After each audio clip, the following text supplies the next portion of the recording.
Bem, pessoal, vamos lá para mais um problema. Agora o problema 27 do capítulo 3. E ele diz o seguinte: a figura 2338, né, essa figura aqui, ele mostra uma seção de uma barra condutora de raio R1 igual a 1,3 milímetros e comprimento de 11 metros, no interior de uma casca coaxial de paredes finas de raio R2 igual a 10 R1 e mesmo comprimento L. Todos os dois têm o mesmo comprimento L, ok? A carga Q1 da barra Q1 é 3,4 vezes 10 a menos 12, ou seja, 3,4 picocoulomb. A carga da casca 2, ou seja, Q2 é menos 2 vezes da casca 1. Determine o módulo de E, letra A direção do campo elétrico a uma distância radial de 2R2. Determine E e a direção do campo para uma distância de 5R1. Determine na superfície interna e na superfície interna e na superfície interna da casca, ok? Então, na verdade, ele quer calcular várias coisas aqui. Então, primeiro eu vou resolver o problema genérico. Vou resolver um problema geral, não vou resolver esse, tá? Então, depois eu vou usar o meu resultado geral e, particularmente, eu vou responder esse problema. Então, imagine o seguinte, né? Se nós podemos ter algumas possibilidades. Deixa eu desenhar a configuração aqui, né? O problema, né? Capítulo 3, problema 27, ok? Então a gente tem o seguinte, eu posso ter aqui, eu vou ter, na verdade, tenho dois cilindros. Tem um cilindro aqui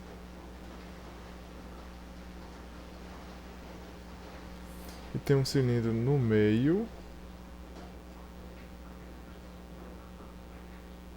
que ambos têm o mesmo comprimento L, ok?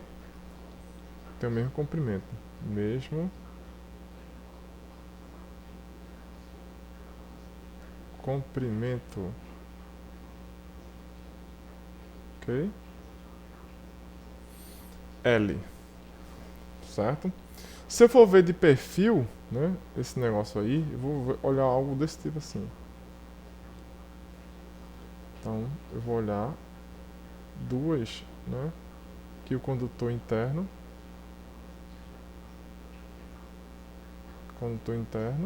e aqui está a superfície externa, ok? Eu vou ver isso aí. Bem, então a gente pode fazer o seguinte, esse cara aqui, condutor interno, ele tem um raio R1, ok? Então, se você olhar aqui, condutor interno, ele tem um raio R1. E o condutor externo tem um raio R2. É a mesma figura, tá? Então, e também foi dado, né? Então, dados do problema, R1 e R2 também foi dado. E o L também, ok? Então, dados, né? Dados. Foi dado no problema L, R1 e R2, ok? Fora as cargas, né? As cargas Q1 e Q2. Q1, Q2, ok? R1, R2, Q1 e Q2. Esse problema, o problema genérico com relação a isso, você poderia ver da seguinte forma. Você tem duas superfícies cilíndricas. Você podia passar sua gaussiana por fora dessa superfície. Você podia passar sua gaussiana entre essas duas superfícies ou dentro da pequena superfície aqui. Então a gente já tem experiência suficiente para ver o seguinte: se eu passar uma superfície gaussiana aqui dentro, e como eu sei que isso é um condutor, isso é um condutor, eles são condutores, então a carga vai estar na superfície. Se a carga está na superfície dos condutores, ok? Se está na superfície, não tem carga aqui dentro. Não tem carga aqui dentro, não tem fluxo, não tem campo. Então o campo interno aqui é zero, ok? Se eu fosse calcular o campo interno aqui, seria 0. Ok? Então, eu já sei de antemão, se R for menor do que R1 na minha superfície gaussiana, o meu campo vai dar 0. Ok? O campo dá 0. Porém, eu posso passar a superfície entre as duas, né? Entre as duas. Ou seja, o valor do R da superfície tem que ser menor do que R2, mas é maior do que R1. Para essas circunstâncias, ok? Para essa circunstância, o que é que acontece? Nós vamos ter que, usando a lei de Gauss, né? Então, Q envolvido vai ser integral ε0, integral de E ds, EdA no caso, né? EdA, ok? De maneira que, se você olhar na figura, né? A única carga que está sendo em volta aqui é Q1, ou seja, a carga que está nesse cilindro do meio. Ou seja, Q envolvido é o Q1. Ok? Que tem que ser igual a ε0 integral de E dA. Como o problema possui simetria cilíndrica, então nessa superfície gaussiana, o campo está saindo e está na mesma direção e sentido de dA. Então a gente já conhece o cosseno vai dar, o ângulo entre E e dA vai ser 0, cosseno vai dar 1. Então Q1 tem que ser igual a ε0 E dA. Ok? Bem, o que acontece? Isso aqui vai dar Q1 vai ser igual a ε0 vezes a área do cilindro, ok? Quem é a área do cilindro? Vai ser 2 da superfície, né? 2π R do cilindro, ok? Vezes H. Na verdade, o nosso H aqui é o comprimento do cilindro, né? Que ele deu o comprimento do cilindro, L, ok? Então, o campo vai ser dado por Q1 sobre 2π ε0 RL. Ok? Isso para, só lembrando, R menor do que R2, que é maior do que R1. Superfície gaussiana entre as duas superfícies. Ok? Falta agora a gente calcular o campo quando a superfície gaussiana for maior do que a sua superfície gaussiana for maior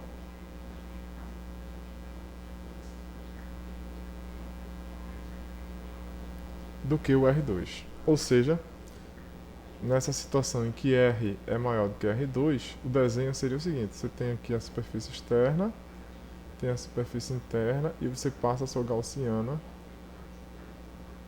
por fora aqui do problema, ok? Bem, nessa situação, ok? A gente vai calcular novamente Q envolvido vai ser integral, né? ε0 integral de EdA. A ponta do lápis está muito grande, deixa eu botar aqui 12. Então,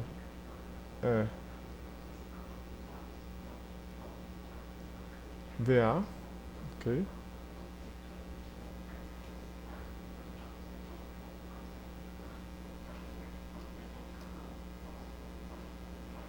dA. Então, novamente, tem simetria esférica, o campo aqui está saindo, o dA também, ok? Então e o dA está saindo, simetria esférica, Então, novamente, o EDA EDA vai ser igual a E, dA cosseno de θ, cosseno de zero vai dar 1. Então, a carga envolvida vai ser E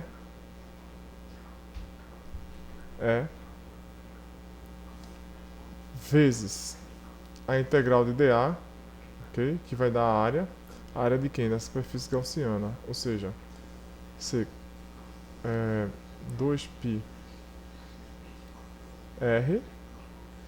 vezes o comprimento do cilindro. Só que note que a carga envolvida aqui vai ser a carga devido a esse cilindro e a esse cilindro. A gente sabe que esse daqui tem uma carga Q1 e esse aqui tem uma carga Q2. Então, a carga envolvida vai ser Q1 mais Q2. Ok? Então, eu posso escrever, igualar essas duas equações. Eu fico com Q1 mais Q2 é igual a E2πrL. Ok? Então, meu campo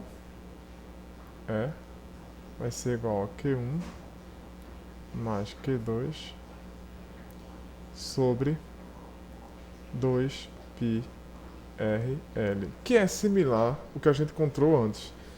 Dado que eu só tinha, por exemplo, isso aqui é para R maior do que R2. Quando foi para campo, para a superfície entre R2 e R1, só que não tinha LC Q2 aqui. Okay? Então, bastante similar ao campo. Certo? Então, vamos continuar nosso cálculo.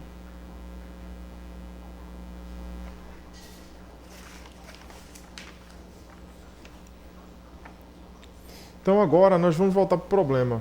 Né? Já calculamos todas as três situações. A gente vai chamar de caso 1, né? Só resumindo. Só resumindo o que a gente tem, né? Resumindo até agora, né? A gente tem um caso em que R é menor do que R1. Ou seja, nessa condição, o campo vai ser zero. Se R tiver intervalo de R2 e R1, então o seu campo vai ser dado por Q1 sobre 2π epsilon 0 RL. Ok? E se a gente tiver R maior do que R2, então o seu campo vai ser Q1 mais Q2 sobre 2π epsilon 0 RL. Ok? 2πRL. Então, olhando para o problema agora, que foi original, que a gente quer resolver, então ele diz o seguinte, foi o que eu resolvi, a não ser que ele dá os valores, né? Dá o valor de R1, dá o valor de L, dá o valor de R2, porque R2 é 10 vezes R1, ok? Dá a carga Q1, dá a carga Q2, certo? Ele pede, determine o módulo E e a direção do campo elétrico a uma distância de 2R2.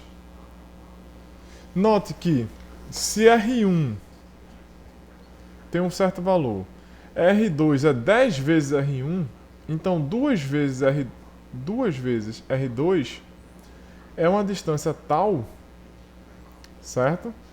Que é maior do que R2. Ou seja, a sua superfície gaussiana está pegando todos os dois. Então é este caso aqui, ó. Deixa eu voltar aqui. É este caso. Cadê? É este caso aqui. Este aqui. Ok? Então basta que some Q1 que ele deu, soma Q2 que ele deu o valor de L, e deu o valor de R. Ok? Então vamos lá. Então, para este caso, né? Para este caso, então a gente vai ter o seguinte: que o campo, né? Você tem aqui. Veja lá só os sinais da distribuição. 1 é positivo, Q1, e o Q2 é negativo, né? Então você tem assim, ó.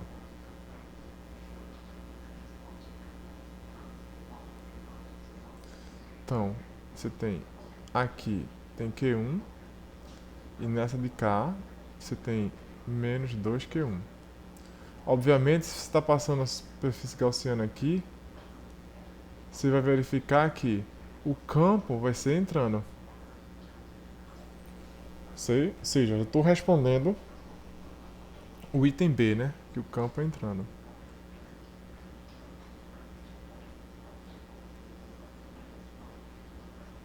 Ok? O item A é respondido, né? Se você fizer, né? Esse R aqui é igual a 2R, 2R2, mais R2 você tem, porque você tem R1. Então joga aqui os valores, joga L, Q1, Q2, você já tem a resposta do item A. Ok? Então vou fazer rapidamente aqui, economizar tempo.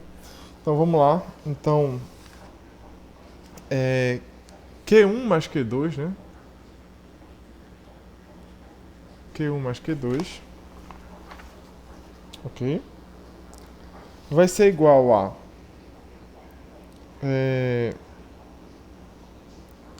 ele deu os valores, né?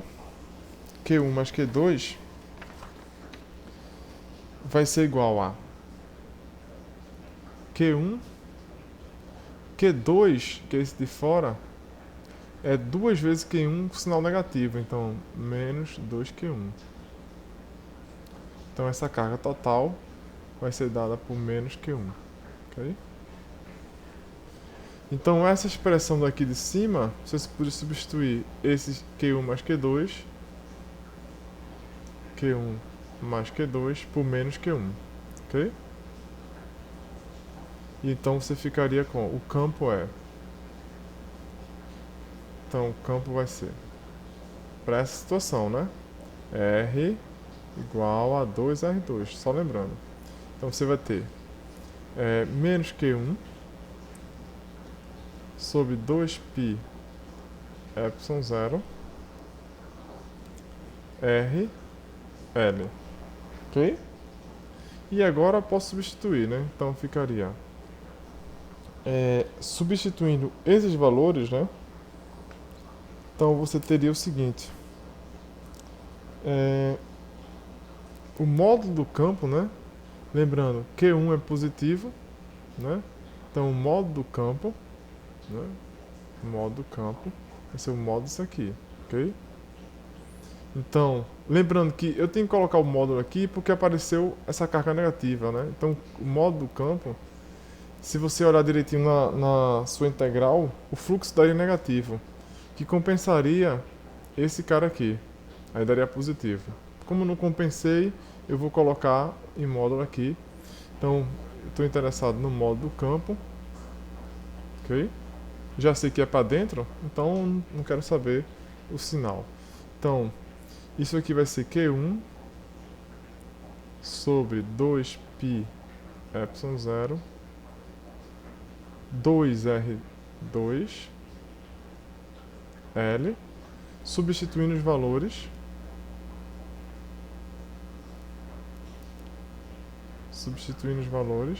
Já perdi já o papel, acabou o papel. Deixa eu só abrir outro aqui. Substituindo os valores, ok? Deixa eu só ajeitar outro papel aqui.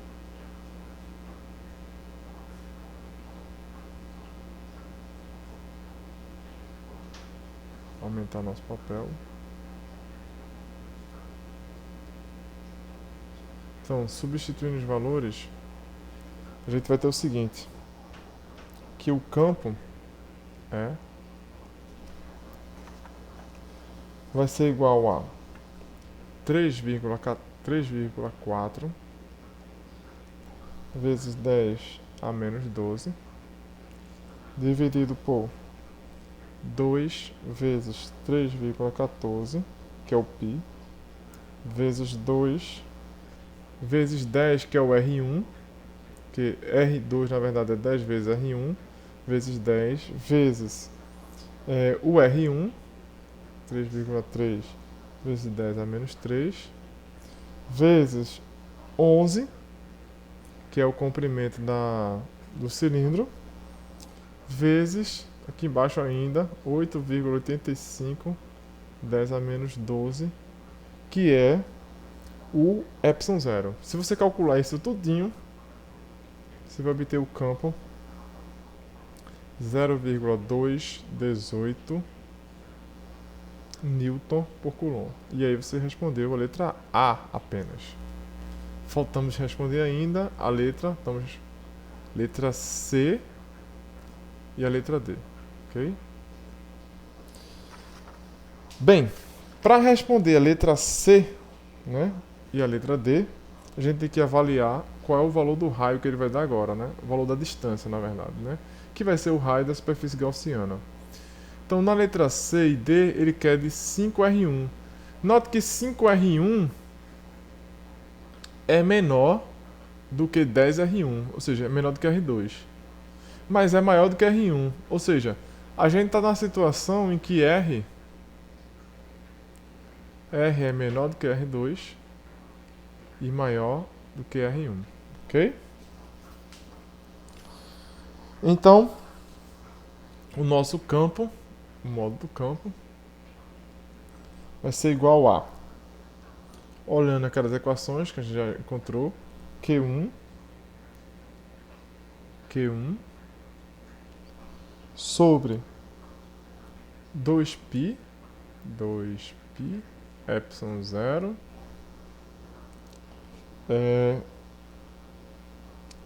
RL, ok? R no caso aí vai ser 5R1, ok? Substituindo os valores, você já vai ter de cara que o campo vai ser igual a 3,4 vezes 10 a menos 12, dividido por 2π, 2 vezes 3,14, vezes 8,85, 10 a menos 12, vezes R, que é 2 vezes R1, que é 10, 1,4, 1,3, né? Vezes 10, 1,3 vezes 10 a menos 3, vezes aqui ainda 11, né? Ok? Que é o comprimento do cilindro. Se você fizer essas contas, então você vai obter o campo 0,855 Newton por Coulomb, ok? Que é a resposta da letra D. A resposta da letra C, ele pergunta se o campo vai estar entrando ou saindo. Note que você tem aqui positivo, aqui negativo. Esse não influencia, né? Então o campo vai estar nascendo na positiva e morrendo na negativa, ok? Logo o campo é, letra C, o campo é saindo, ok? A resposta é saindo. Na letra E, para concluir o problema, esse problema foi bastante bem grande, né? Na letra E, ok? Ele pergunta o seguinte, cadê a letra E? Letra E e letra F, né? Na superfície interna e na superfície interna da casca, ok?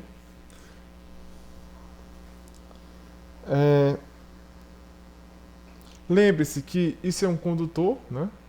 Uma casca condutora. Okay? Uma casca condutora. Então, a carga vai toda para a superfície. Ok? Superfície. Certo? Note que como você tem um carinha carregado positivamente e outro negativo, a tendência das cargas negativas é ir para a superfície interna, ok? Porque aqui você está carregado com cargas positivas, ok? E a superfície externa fica sem carga, ok? Então, a superfície externa fica sem carga e a superfície interna fica com carga. Então, a superfície mais externa aqui da sua superfície 2, ela vai estar sem carga, ok? Ou seja, a carga vai ser zero. Mas e a superfície interna, né? E a superfície interna? Vamos lá. Então, a superfície interna, ela tem que estar, se aqui a carga total desse cara aqui é menos 2Q1, ok? Certo? Menos 2Q1. Então, e aqui dentro você tem Q1, ok? Você tem Q1 aqui dentro. Ok? E aqui fora você tem menos 2Q1. A carga envolvida pela gaussiana externa, se você passar uma gaussiana externa, ok?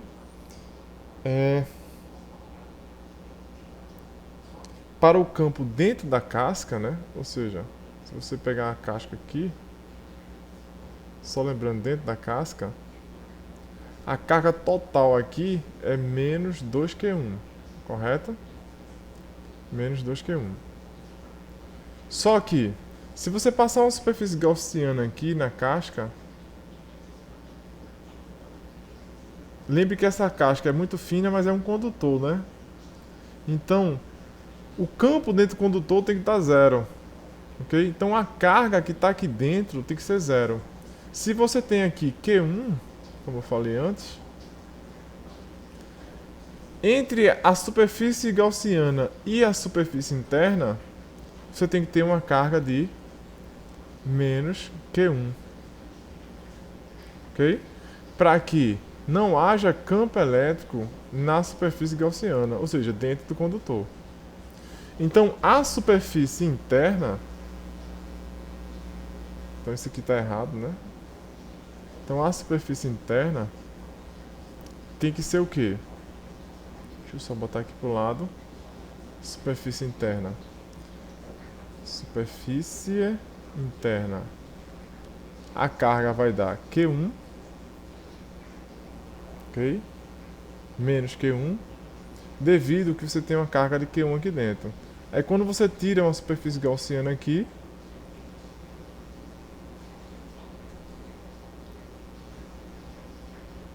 para a integral não tem carga líquida, ou seja, não tem fluxo, ou seja, não tem campo. Então o campo no condutor dá zero. Mas note que a carga tem que se conservar. Então a carga total, que é menos 2Q1, ok? Da superfície total do condutor, da casca esférica externa. Mas aqui você já tem menos Q1 aqui dentro. Então quem é aqui na superfície externa? Então tem que ser menos Q1. Então, a resposta é: na superfície interna, né? Na superfície interna, você vai ter menos Q1. E como no total você tem que ter menos 2Q1, né? Então na superfície externa, você tem que ter uma carga de menos 2Q1, né? Deixa eu só organizar isso aqui para não ficar complicado. Deixa eu ver o papel aqui. O papel tá acabando. Deixa eu fazer o desenho decente. Então, você tem o seguinte. Você tem Q1 aqui. Resumindo o que a gente tem até agora. A gente tem uma superfície 2, que ela é assim.